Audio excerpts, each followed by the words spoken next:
these guys are the best stone lifters I've ever seen. Like, considering like how big and strong we are, they're not as big as us, but they're rivaling our weights. I've never gone somewhere and had a non-professional strongman look at my stone lifting technique and say, "You're strong, but that's not a good technique."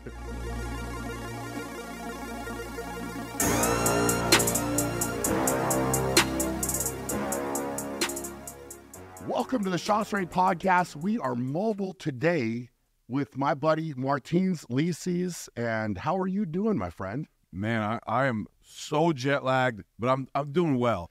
So you were just in China, right? I was in China and also Japan, almost 2 months away from home, and then one night in Los Angeles, and now I'm here and I'm fighting to keep my eyes open. I can honestly only imagine, bro, because that's such a big time difference.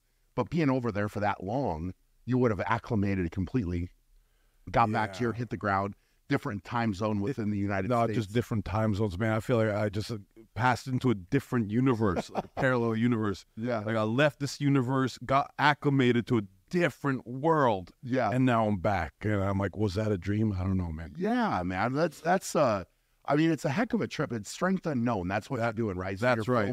You're filming for YouTube and trying to uncover some, almost like cultural strengths, which is really fun. Absolutely. Like our goal was like when we found when I saw that Rogue documentary, Levante Doors, and saw these phenomenal stone lifters in the Basque Country, I was like, how many other things are there in this world that we don't know about, which is phenomenal strength or ability?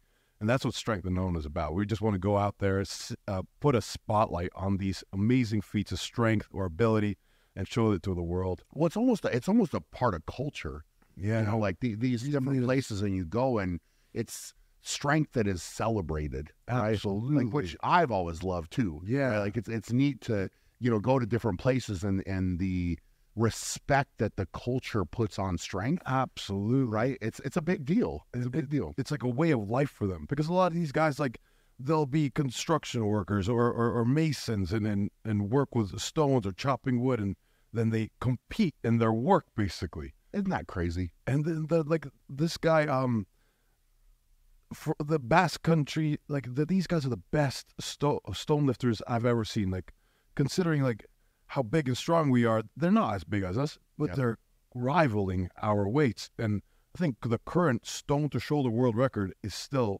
done by Basque man. It's insane. I mean, just the the uniform that they have to wear. I'm going to call it that, but it's like a specially designed shirt, and the technique that they have to do it. It's something where I always thought with like the Basque stone lifting, something like that. If some of us were to do that, and do it a lot. Right, so you could become efficient with the technique of how to do it and that type of thing. It'd be interesting to see what type of weights could get moved, Right, because right now, these guys, some of them have done over 700 pounds to the shoulder in the rectangular stone. And of course it's leveraging. They got handles, people will say this and that. Yeah. I mean, I tried it.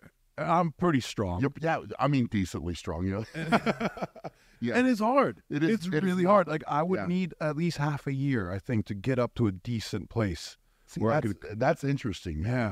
What's your favorite place that you've gone for that? Oh, that's tough. So just for the stone, maybe top couple. The Basque Country in Spain is probably one of the most fascinating just pure strength trips I've done. Okay. Like, I have the most respect for their, the perfectionism that they put into the stone lifting techniques, just how much thought goes into it. I mean, they obsess over it. That's neat. And I learned from these guys, and I've improved my own stone lifting, which I did not expect.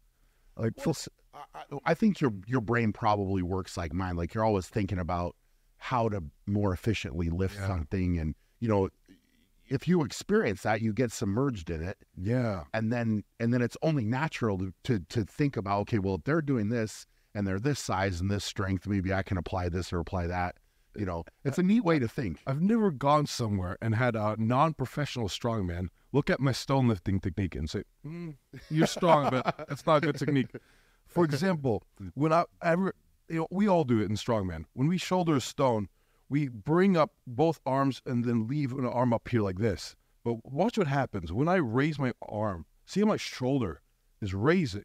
That means the distance the stone has to travel is increasing as my arm goes up. So what they do is they'll get it up here. They put both arms underneath the stone. Then they lift it right here. See how the shoulder's down now? Interesting. The stone doesn't have to roll up over the hump of your shoulder as if you raise the arm. So they leave the arms down, and then it just locks into position. It's like a little adjustment I never thought of. No, you But it don't makes a put it world on the difference. side. Yeah. Yeah. Everybody does. So I just put it on the bottom now. Have you tried it like that? Yeah, and it's a world of difference. It's so much easier. That's It's a little thing, but sure. there is a caveat. It's harder to balance when it's there. I would imagine like you'd have more of a risk of it going all the way over. Exactly, but they do it so much so they're very precise with it. Yeah. So they say yes, it takes time to get used to that balance, but once you do get used to it, it just goes into position with It's something you just have to practice. And no joke, now I've practiced it a bit. It's a night and day difference. That last bit is the easiest part of the stone lift. That's interesting, man. That's interesting. Well, I tell you what, you are probably the guy in the sport of strongman that's had so many different accomplishments, and then it's interesting to me that you've taken a break at certain times, right? And you pick certain contests to compete in, and then you kind of seem like, all right, I'm going to take a break. Is that coming from? And I know that we've talked a little bit, obviously, outside of this, like coming from listening to your body.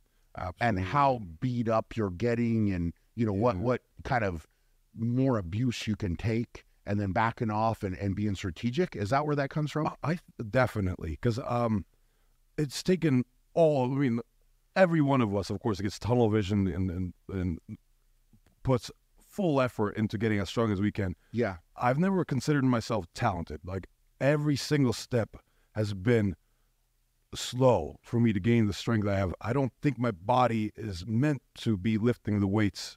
I mean, probably none of our bodies is really meant to be lifting these weights. But mine especially, I do get pretty beat up from these contests. Okay. Well, I think I'm going to just say one thing. Not talented is pretty harsh statement. When you've accomplished as much as you have, you obviously have talent and a lot of skill. I feel I just want to say that. I appreciate that. I appreciate that. Yeah. I just feel like for me to get the lifts, I always have to think, okay, how am I going to use my body to absolutely the fullest efficiency to be able to get the lifts that a lot of these other guys get? Yeah. Because I don't think statically I am anywhere near as strong as some of the other top guys. But I've had to be able to figure out how to move my body around in a way where I could compete and be at the same level as you guys. I mean, I know that your training strategies that you've approached different things have been different from a lot of guys out there, at least from what I've seen from the outside, and you going into a contest. But I'll tell you what, when you say that you're going to compete and you're getting ready, the one thing that I know and you've proven by your performance is if you're going to get ready, you're going to be ready. 100%. Right? And you'll come in and I feel like you've broken down every single event in that contest to be as adequately prepared for it as you possibly can. I do. Like you do your homework. Absolutely. Do your homework. Yeah. I don't want to go into a competition and not be able to show up and be at your best. Be at the top. Yeah. And you can tell that, man. Like your preparation, like you try to break things down and appreciate man. Thank you. It's fun, right? Like that's kind of like the nuts and bolts of strongman where, a lot of people that might be fans of the sport or whatever, they don't understand when we get the events in the contest, how it needs to be broken down. You know what I'm saying? Like it has to be broken down to, okay, how much effort am I going to put into each area of this? And how am I going to get better at each one of these events? Yeah. I feel like that's something that you do well, man. Thank you. Yeah. I really appreciate that. Yeah. Because it always comes out like, okay, I'm good at these events. We'll do those way less. I suck at this. I'm going to triple down on that. Yeah. Is that typically what you do? Like, absolutely. You kind of pick out where you really need to apply the most work? Because I always figure it's just the best average wins a competition, not like the superstar at one event, because it's always going to be your Achilles heels that brings down the points. So true. Yeah. So true. So being good across the board.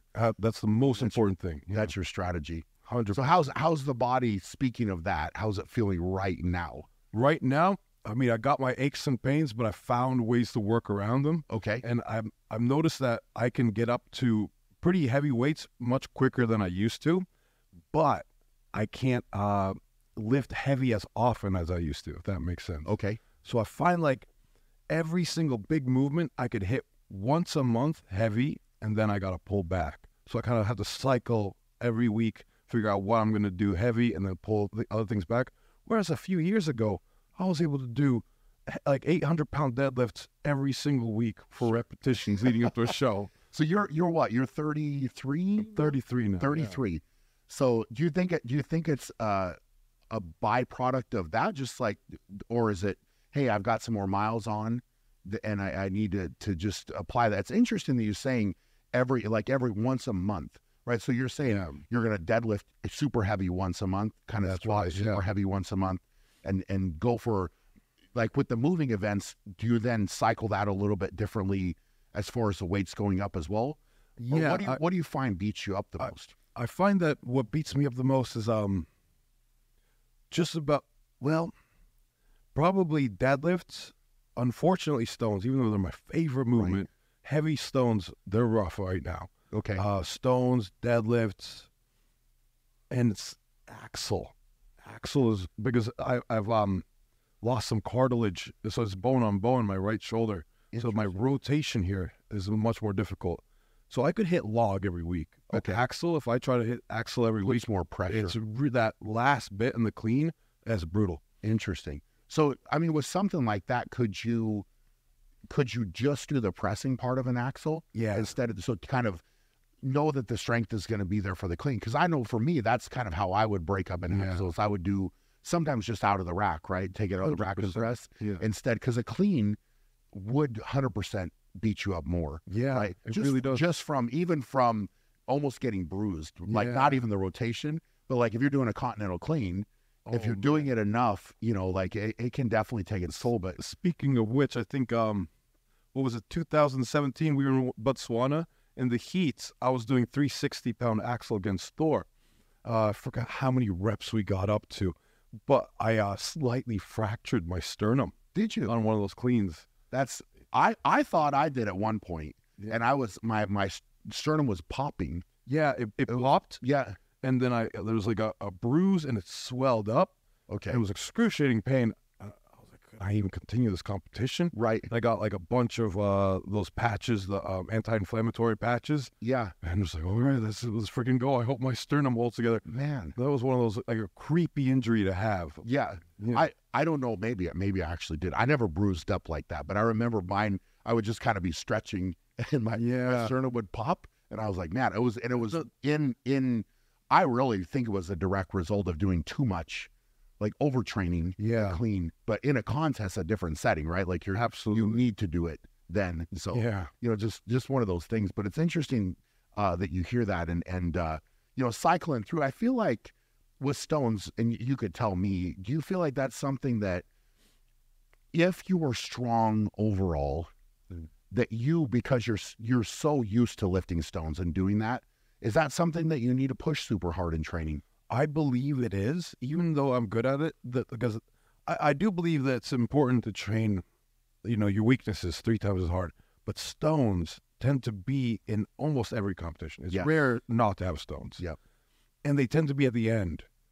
So when it comes time to do stones, that's when you're the most tired, you're the most beat up, and you need to have practice so much that no matter what you're feeling, you're going to be proficient at it. Yeah. So I do find that that's the one event, even though I'm good at it, I need to keep practicing it because I can never allow even a chance to slip up on it. Yeah. So technique wise, now if you were to train stones lighter, does that beat you up as much, or you could do that more efficiently? I could definitely do that. Yeah. Okay. And I need to make sure I do, because I made the one competition I decided not to train stones and take them for granted was Rogue Invitational.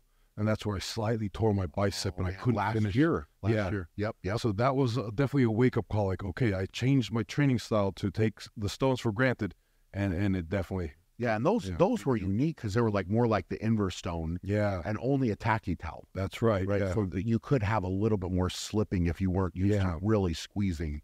And with that. And I feel like that is such an important, that squeezing part of the stone lift is the most important part of the stone lift. Yes. Because if you can't lift it off the ground, there's no lift. No matter how strong your front squat or triple extension is, that stone doesn't leave the ground. Yeah. That's what happened to me. Connection point. Yeah. Absolutely, man. So body's feeling good. Yeah. So you're able, Good enough. you're managing your training. It sounds like, and you've kind of figured out how hard you can push, when you need to pull back. And you know, at the end of the day, you can only train for what you can recover from, right? And you know, I think it's interesting to hear you say the things you're saying, because as you get up in training age, right, there's more of that comes into play, I think, but you're more efficient and you're smarter for sure, because you had all that knowledge that's been gained. So it's a balancing act. It's weird how you have to kind of back off, but you're stronger, and you can get stronger quicker. Right. Like absolutely, it comes back much quicker. So I think you're going to be in a good spot. I think so too. Yeah. I mean, it seems like your energy is good, man. It seems like you're like, all right, you know what? I've been traveling, kind of ready to go. So what does 2024 hold? It's going to be the Arnold's, World's Strongest Man, and Rogue Invitational. I've considered your show. Okay. But Brian, it's 10 events, isn't it? 8. Only 8. Only 8. Very easy. He says only some of the heaviest events I've ever seen. There's 8 of them. But also hats off to you. You run that show really well. I mean, thank you. What it's become is incredible. The spectators, the quality of the equipment, and I love how fair the pay is for the athletes. Like, I think what you're doing is really setting the standard for a lot of other shows. I appreciate that, man. It's you know, at the heart of it, and you know, we've talked a little bit about this. It's all about the athletes, right? Like, I love strongman. Like, I truly love it, and I have loved it from before I competed in it to when I started competing into it, and now, like, kind of on the backside of it, it's like, it's just giving back, because I know what it takes, right? Like, I know from an athlete standpoint very well what you have to do to prepare, and all of the stuff we're talking about. You're balancing this, you're getting beat up, you know, and you're putting your body on the line to go compete and give it all. So I think it's... And there's nobody out there that's not giving it their all. No, doesn't deserve that respect. Yeah, so I mean, everything from the prize money breakdown and putting it back in and saying like, hey, I'm going to be transparent about what's coming in and what's going back to the athletes, and making it about the athletes. Like, all of that is so important to me, man. So, you know, I've got a lot of questions from people about when are we going to see Martins. I get that a lot too. Okay, and I'll tell you what, I'll have to see where I'm at. I know. Goodness. It's not like I don't want to bring you in here and be like, hey, we're going to grill you about competing. You know, like, that's not what it is. But I know you actually... Trust me, I want to. Yeah. It is just, it is 8 events, Brian. Yeah. It's a tough show. But think how well-rounded you are, though. Yeah. You're one of the guys that is the most well-rounded. I do love having more events in terms of evening out the points. Well, that is true. The thing is I think for you, just, and this is just, I would say this to you whether we were talking or not, is you're that way, right? Like you're saying about, I'm gonna be that guy that's gonna be consistent through the whole thing. And when you do have more events, it's that consistency. Yeah. You know, like I was actually talking to Mateus a little bit about it, right? Because he was saying that. I said, well, honestly, man, you're also a guy that's consistent. So maybe the deadlift might be something that you might fall down, but it gives them more room to catch up. Yeah. So and just the environment, man, is that's something is so cool. Yeah, I want to see. So yeah, it's well, you can think about it. Definitely think about it. And to be fair, like everybody, guys, like, I freaking love Brian. I love the show he's doing. There's no beef between us. No, there's.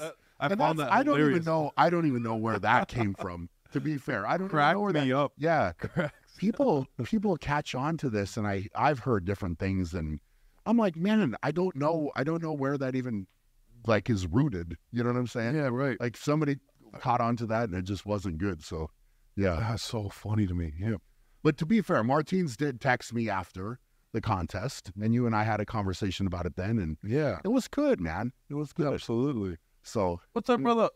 Yeah. Getting some more people coming in. Yeah. So just think about it, right? Like, I will. That's all. I'll put my thought. But yeah, man, it's gonna be fun. Gonna be fun to see you back. So when will you actually start like jumping in? Now I'm assuming you're kind of done traveling. So I got the World's Strongest Nation coming up, and I'll be a captain for Team America. Okay. That'll be November 18th. So here in a few weeks. Yeah. And right now my runs are pretty good. So I'll be good to do the forwards and the sandbag there and the power stairs. But the static lifts, I'm going to take my time to build up. Makes sense. So when I come back from that, end of November, I'm going to be full focus for the Arnold. Nice, man. Nice. Do you have a goal for body weight? Like what size? Yeah, that's a good question. So let me take that just a step further. What weight or what condition would you say was like, hey, if I could have this package was my best package that I ever brought? Interesting question. And obviously the events change, so that's a little bit event dependent, but it totally is event dependent.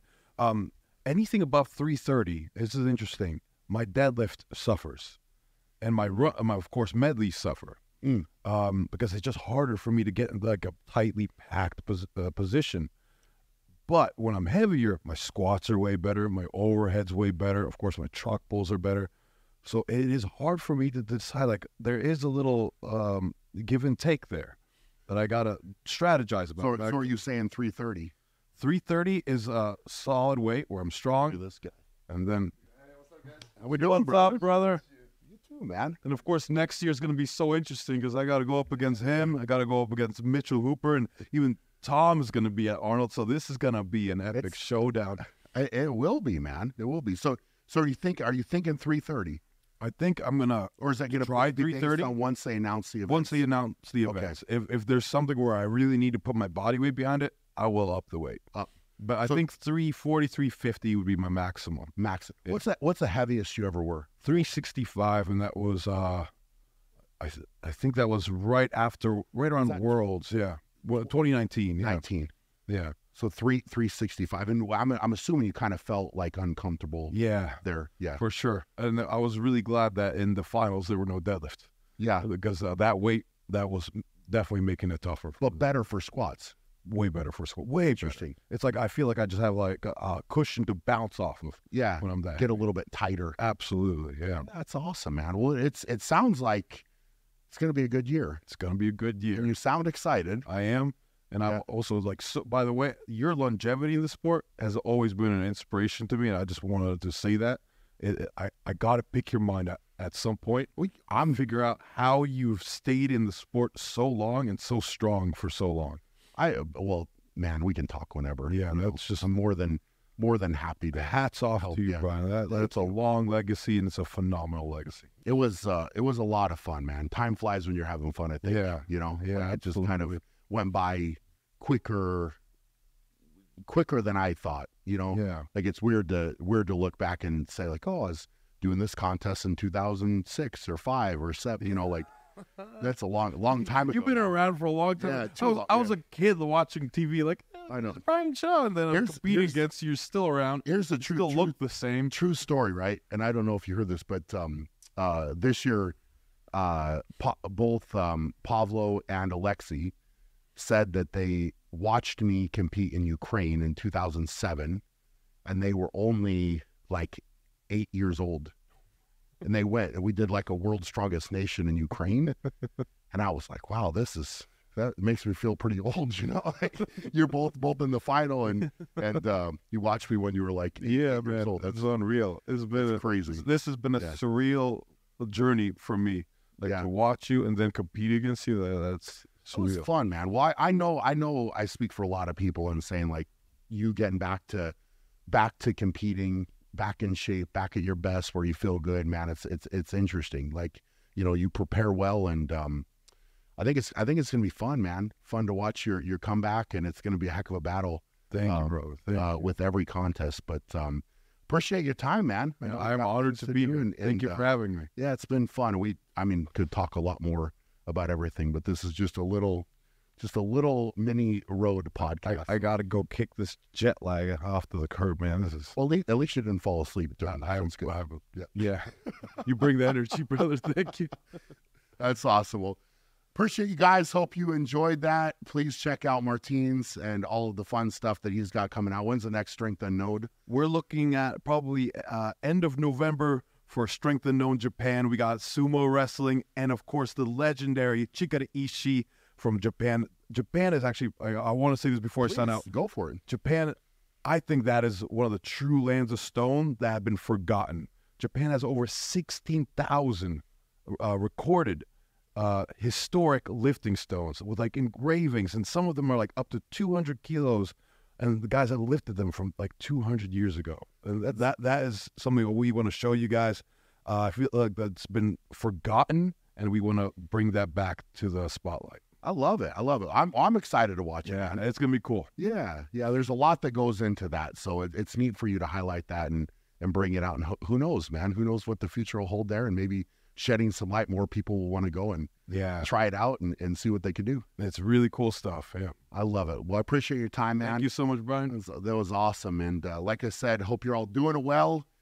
Appreciate all of you. For now, going to be great, and we'll check you guys later.